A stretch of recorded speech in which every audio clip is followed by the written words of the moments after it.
നമ്മള് second try ചെയ്യാൻ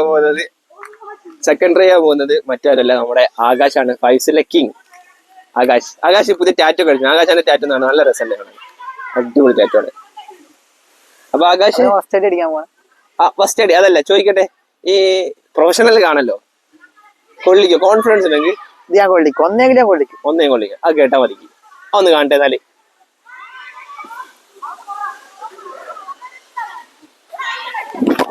ഓ six ഇതിലൊരു കാര്യം പറയാണ്ട്, ആകാശ് എന്താ പറയാ, നമ്മള് ഫോട്ടോയിൽ കാണാനില്ല, നേരിട്ട് കാണാൻ നല്ല ലുക്കാ, അടിപൊളിയാ. ഫോട്ടോയിൽ കാണാൻ ലുക്കില്ല, അല്ല ഫോട്ടോയിൽ കാണാൻ ലുക്കുണ്ട്. പക്ഷെ എനിക്ക് ഒന്നും കൂടി ഇഷ്ടമായത് എന്താ അറിയാവോ, നേരിട്ട് കാണാൻ ആകാശിനെ. ഓക്കെ, രണ്ടാമത്തെ ഷോട്ട് കയറ്റും ആകാശ്. സിക്സ് പോ. ഓ അതും സിക്സ്. പ്രൊഫഷണൽ പ്ലെയർ ആകാശ് വീണ്ടും സിക്സ് അടിച്ചുകൊണ്ട് മൂന്നാമത്തെ അടി തട്ടിക്കും. ഓക്കെ ചേട്ടാ, ചെയ്തോ.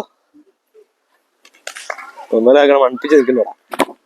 പവറാണ് പറഞ്ഞത്, പ്ലേസ് അല്ല പറഞ്ഞത്. വേറെ പ്രശ്നമുണ്ട്. ഞാൻ മൂന്നെണ്ണം കൊള്ളിച്ചിട്ടുണ്ടെങ്കിൽ ആകാശ് വിളിക്കൂല. ഞങ്ങൾ തമ്മിലെ ബന്ധം എങ്ങനെയാണ്? അങ്ങനെ ചലഞ്ചൊക്കെ എന്ത് ആയിക്കോട്ടെ, ബന്ധം നമ്മള് ബന്ധം അങ്ങനെയല്ല. ഞാൻ മൂന്നെണ്ണം പുറത്ത് കടിച്ചാൽ ഓടിച്ചോ ഇല്ല, ഞാൻ ഒന്നെങ്കിലും കൊള്ളിച്ചു കൊള്ളിച്ചു. ഞാൻ അടിച്ചോ. നമ്മള് ബന്ധം വേറെയാണ്. ജഡ്ജ് കൊള്ളിച്ചാൽ ബന്ധമില്ല.